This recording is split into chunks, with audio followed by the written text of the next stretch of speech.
Nesse horário, a emissora da Fraternidade Rádio Rio de Janeiro oferta ao seu coração mais um programa Culto Cristão no Ar. Participe conosco.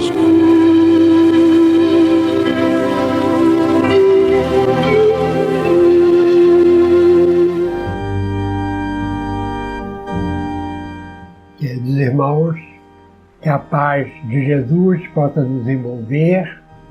Estamos com muita alegria iniciando mais um programa Culto Cristão no Ar e agradecendo desde já a todos vocês que estão sintonizados conosco. O programa de hoje está tendo a participação da nossa companheira Rosana Nunes, esse que vos fala, Lidiane Barreto e João Carlos Lima de Menezes. Então nós vamos iniciar o nosso programa com a leitura da mensagem. Traje nupcial. Nos momentos que vivemos na atualidade, em pleno período de transição e às vésperas do terceiro milênio, encontramos muita similaridade com as circunstâncias abordadas na parábola das bodas. Narra-nos o sublime verbo de Jesus que, se referindo ao reino dos céus, que já tinha o rei preparado o banquete para as bodas de seu filho, o jantar já pronto, os bois e cevados já mortos, e os convidados para o banquete não se apresentaram. Após enviar seus servos a conclamar os convidados destinados a comparecer ao banquete das núpcias, recebe negativa resposta dos mesmos e, na sua sabedoria, percebendo que naquele momento não se encontravam lúcidos e vigilantes os que foram preparados para participar do banquete, manda seus servos pelos caminhos, campos e aldeias a convidar todos aqueles que não foram preparados para a celebração das bodas, mas que traziam em si a potencialidade latente de perceber a riqueza da oportunidade que se fazia. Como o rei esperava, muitos responderam ao chamado e a festa nupcial foi cheia de convidados, com clima de regozijo e partilha. Entretanto, entre os presentes, percebe o rei que um havia, o qual não trajava o vestido de núpcias. Pede ao Senhor que ele seja retirado e punido por tal afronta. Numa primeira vista de olhos, pode nos parecer excesso de rigor na postura do rei, mas se analisarmos as circunstâncias, perceberemos que não é assim. As núpcias ou a comemoração das núpcias representam hoje a vinculação dos trabalhadores com uma programação estabelecida pelo desígnio divino, que deverão ser levados a efeito por determinados espíritos que se candidataram a ela e para isso se prepararam. Mas, através do livre-arbítrio, da transmutação da visão e dos interesses pessoais e grupais, abstém-se de comparecerem à estrutura de trabalho às quais se encontravam preparados. Antônio Luiz Saião, do livro Seara Bendita. Jesus, divino e amorável Mestre, aqui estamos mais uma vez reunidos para estudar o Teu Evangelho à luz da doutrina espírita. Abençoa cada um de nós, Senhor, os que aqui estão participando deste programa pelas ondas da rádio e os que estão em seus lares ouvindo. Abençoa cada lar, cada enfermaria, cada ambiente onde se encontra alguém necessitado. E fica conosco, Senhor, hoje e sempre. Que assim seja. Nós estamos hoje iniciando o capítulo 18, que tem como título Muitos os chamados, poucos os escolhidos. E Kardec escolheu como texto do Novo Testamento uma passagem que está registrada no Evangelho de São Mateus, no capítulo 27, versículo de 1 a 14, que é a parábola do festim das bodas. Então vamos ver o que Jesus contou e o que depois Kardec vai fazer o comentário. Falando ainda por parábolas, disse-lhe Jesus: o reino dos céus se assemelha a um rei que, querendo festejar as bodas de seu filho, despachou seus servos a chamar para as bodas os que tinham sido convidados. Estes, porém, recusaram-se a ir. O rei despachou outros servos com ordem de dizer da sua parte aos convidados: preparei o meu jantar, mandei matar os meus bois e todos os meus cevados, tudo está pronto, vinde às bodas. Eles, porém, sem se incomodarem com isso, lá se foram, um para a sua casa de campo, outro para o seu negócio. Os outros pegaram dos servos e os mataram, depois de lhes haverem feito muitos ultrajes. Sabendo disso, o rei se tomou de cólera e, mandando contra eles seus exércitos, exterminou os assassinos e lhes queimou a cidade. Então disse aos seus servos: o festim das bodas está inteiramente preparado, mas os que para ele foram chamados não eram dignos dele. E depois as encruzilhadas e chamai para as bodas todos quantos encontrardes. Os servos então saíram pelas ruas e trouxeram todos os que iam encontrando, os bons e maus. A sala das bodas se encheu de pessoas que se puseram à mesa. Entrou em seguida o rei para ver os que estavam à mesa, e dando com um homem que não vestia a túnica nupcial, disse-lhe: meu amigo, como entraste aqui sem a túnica nupcial? O homem guardou silêncio. Então disse o rei à sua gente: atai-lhe as mãos e os pés, e lançai-o nas trevas exteriores. Aí é que haverá prantos e ranger de dentes, porquanto muitos há chamados, mas poucos escolhidos. Essa parábola ela é realmente interessante e até dá motivo de pessoas acharem que ou Jesus foi severo demais, falando de um Deus extremamente vingativo, né? Porque sempre que ele cita um rei, né? Esse rei, de modo geral, ele está falando de Deus, né? E nessa parábola, que é o festim de um casamento, né? Bodas é o casamento, nós vemos que ele manda os servos saírem para convidar as pessoas e os convidados, né? Eles, ao invés de aceitarem o convite, até ficarem agradecidos, né? Pela lembrança, eles fizeram coisas que não deviam, né? Bateram, espancaram e até, como diz aqui, mataram aqueles servos que foram com os convites, né? Mas às vezes a gente lembra que para a época, né, e para a cultura judaica que era centrada no Velho Testamento, portanto com Deus vingativo, Jesus também não podia fugir muito às vezes desse modelo, né? Que era o que eles entendiam, né? Mas a gente vê que no final a proposta de Jesus era realmente falar de que muitos dos espíritos encarnados na Terra são chamados, mas poucos são escolhidos. Exatamente. E aí vai dizer Kardec assim pra gente: o incrédulo sorri a esta parábola, que lhe parece de pueril ingenuidade, por não compreender que se possa opor tanta dificuldade para assistir a um festim, e ainda menos que convidados levem a resistência a ponto de massacrarem os enviados do dono da casa. As parábolas, diz ele, o incrédulo, são sem dúvida imagens, mas ainda assim necessário se torna que não ultrapassem os limites do verossímil. Então a pessoa, em princípio, acham muito absurda essa história, como nós mesmos achamos, né? Então vamos continuar lendo para entender o que ela quer dizer, né? Outro tanto se pode ter dito de todas as alegorias, das mais engenhosas fábulas se não lhes forem tirados os respectivos envoltórios, ou seja, a parte alegórica, né? Para ser achado o sentido oculto. Jesus compunha as suas com os hábitos mais vulgares da vida e as adaptava aos costumes e ao caráter do povo a quem falava. A maioria delas tinha por objetivo fazer penetrar nas massas populares a ideia da vida espiritual, parecendo muitas ininteligíveis quanto ao sentido, apenas por não se colocarem neste ponto de vista os que a interpretam. Então, quando a gente tenta interpretar do ponto de vista simplesmente material, realmente a gente não entende, né?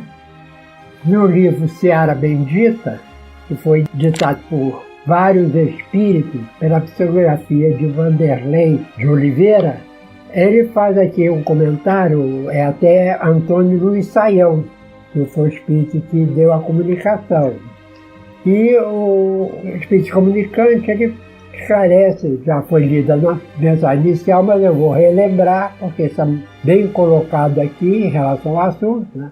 Que as núpcias, ou a comemoração das núpcias, representam hoje a vinculação dos trabalhadores com uma programação estabelecida pelos desígnios divinos, que deverão ser levados a efeito por determinados espíritos que se candidataram a ela e para isto se prepararam, mas através do livre-arbítrio, da transmutação da visão e dos interesses pessoais e grupais, abstêm-se de comparecerem às estruturas do trabalho às quais se encontram preparados.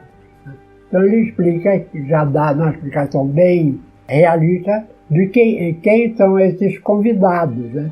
São aqueles espíritos que, apesar de terem aceito e terem sido preparados para determinadas tarefas quanto encarnados, ou abandonam ou mudam a tarefa, né, sem lembrar que vieram com essa missão aqui na Terra. Não deixa de ser uma missão quando a pessoa tem um preparo prévio para determinado trabalho. E Kardec vai explicar aqui no Evangelho quem são cada tipo de convidado aqui, né? Porque ele fala que os primeiros simplesmente desdenharam, né? Os segundos foram para as suas casas de campo, os terceiros foram os piores, aqueles que chegaram até a agredir ou matar os enviados do rei, né? Então vamos ver aqui quem é quem na parábola, né? Na de que tratamos, Jesus compara o reino dos céus, onde tudo é alegria e ventura, a um festim, ou seja, o reino dos céus é uma festa, né? Falando dos primeiros convidados, alude aos hebreus, que foram os primeiros chamados por Deus ao conhecimento da sua lei. Os enviados do rei são os profetas, que os vinham exortar a seguir a trilha da verdadeira felicidade. Suas palavras, porém, quase não eram escutadas. Suas advertências eram desprezadas.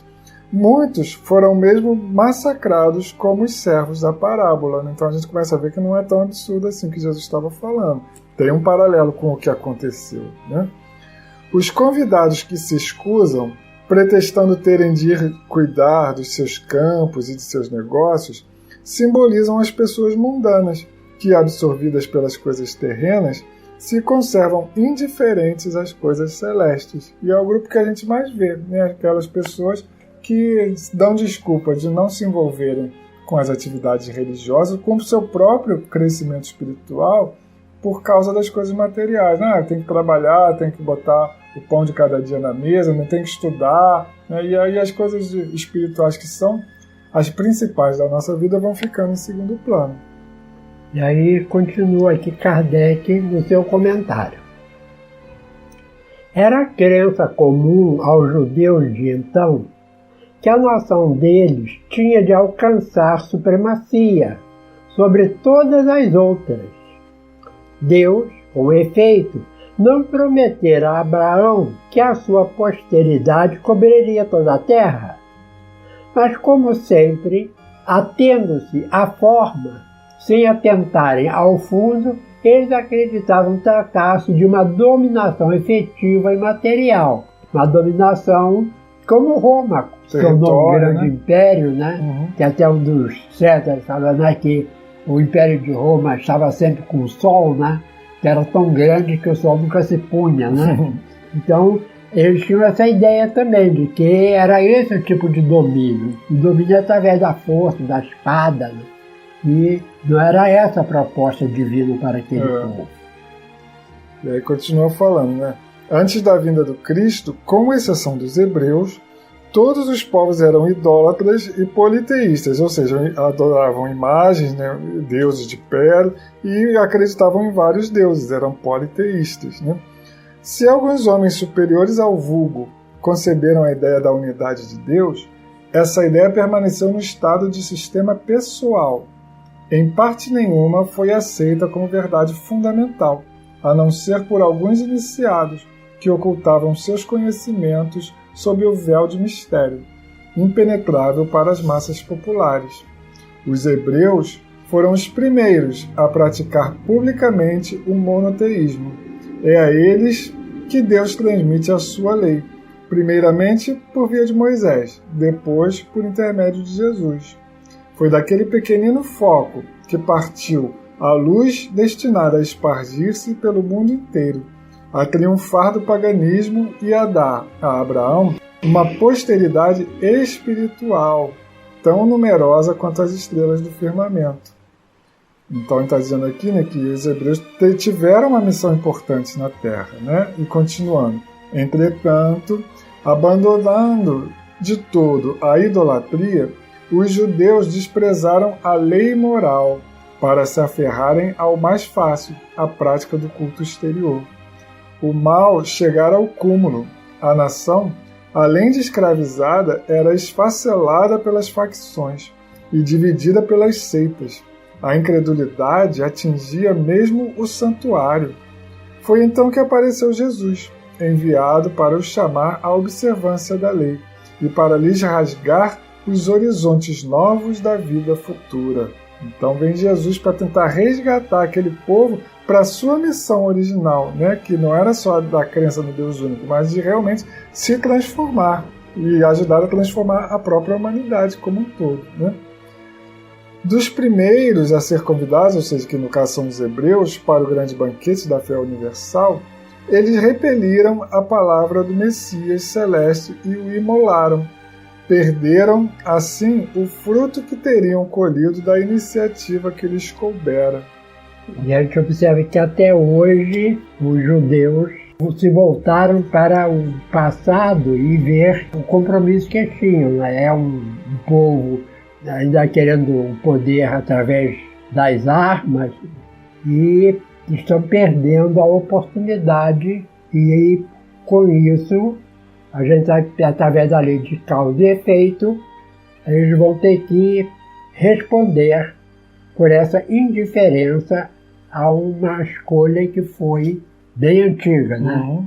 E é interessante que Jesus ele coloca os primeiros convidados uma coisa que já havia acontecido, né?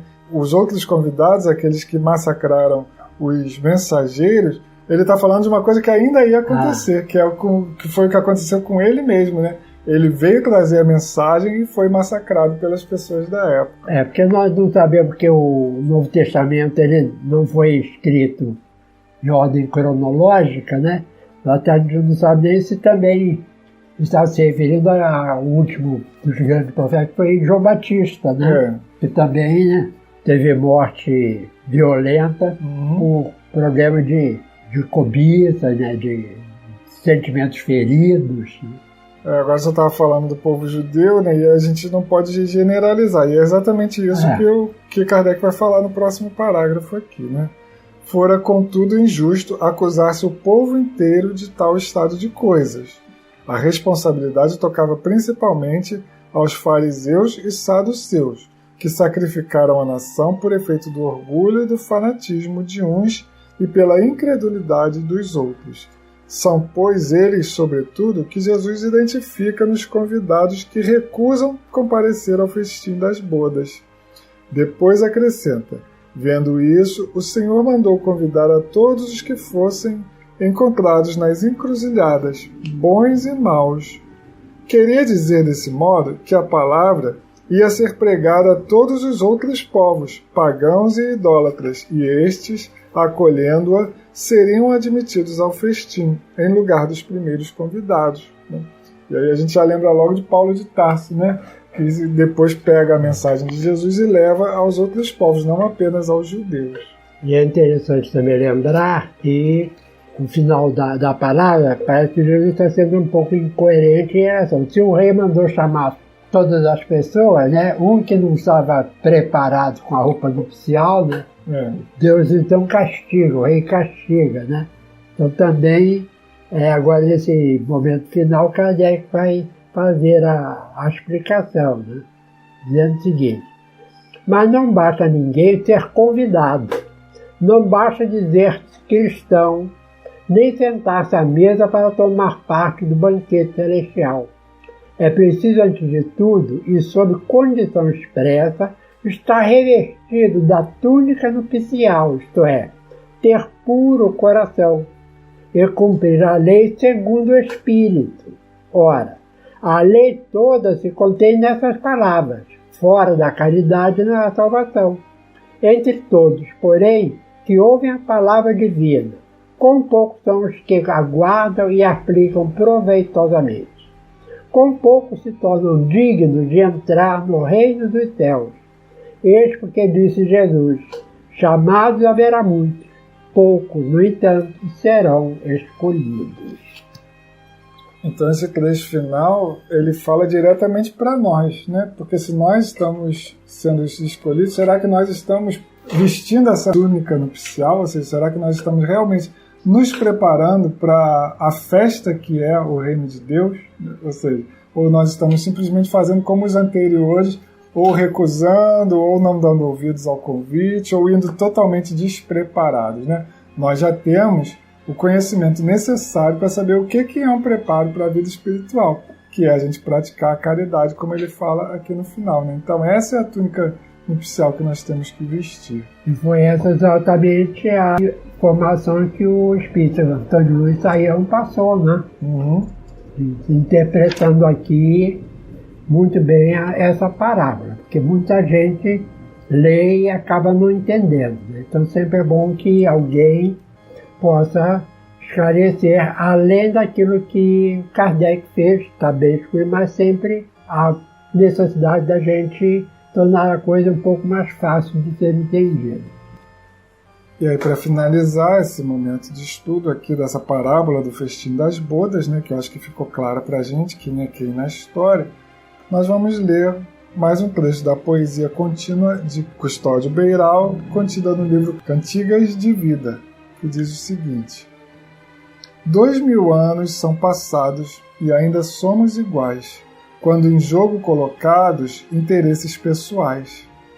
Na linguagem simbolista da parábola estudada, o céu, diz o evangelista, é qual boda programada, e no festim, propriamente, mesas foram ocupadas, por bons e maus, pela gente vinda das encruzilhadas. Estranhos, provavelmente, entre os ditos convidados, os hebreus mais facilmente são logo identificados. Quais ovelhas rebeladas feriram os pegureiros, crendo estarem destinadas à fartura dos celeiros. Eleitos por presunção, tinham ao bem transitório mais que apego, devoção, como poder decisório. Imaginavam que Deus usava do humano arbítrio e que bastava aos judeus darem a cota do ofício. As parábolas de Cristo foram alvo de motejos, para muitos, pelo visto, monocórdias de realejos. Enquanto os incréus se entendem, os ditos cristãos guerreiam, e no tempo que cotendem, as ovelhas desnorteiam. Não basta, repito, crer, porque a fornalha apagada não consegue retorcer a peça a ser modelada. E assim, Jesus, divino e adorável Mestre, chegamos ao final do nosso programa e permita que todos nós, Senhor, que já procuramos entender a mensagem de Cristo, possamos fazer a nossa parte, arregaçar as mangas para o trabalho não só da nossa própria renovação, como também da renovação de toda a humanidade. Porque se cada um fizer a sua parte e a fizer com qualidade, em pouco tempo tudo estará se renovando. Obrigado, Senhor, por esta comunidade. Abençoa os lares sintonizados conosco, que a Tua misericórdia possa abençoar aos enfermos, aos mais idosos, indistintamente a todos os nossos ouvintes. Que assim seja, graças a Deus. Este foi mais um programa Culto Cristão no Ar, que ofertamos ao seu coração pelas ondas amigas da Rádio Rio de Janeiro. Volte a estar conosco na próxima segunda-feira, nesse mesmo horário.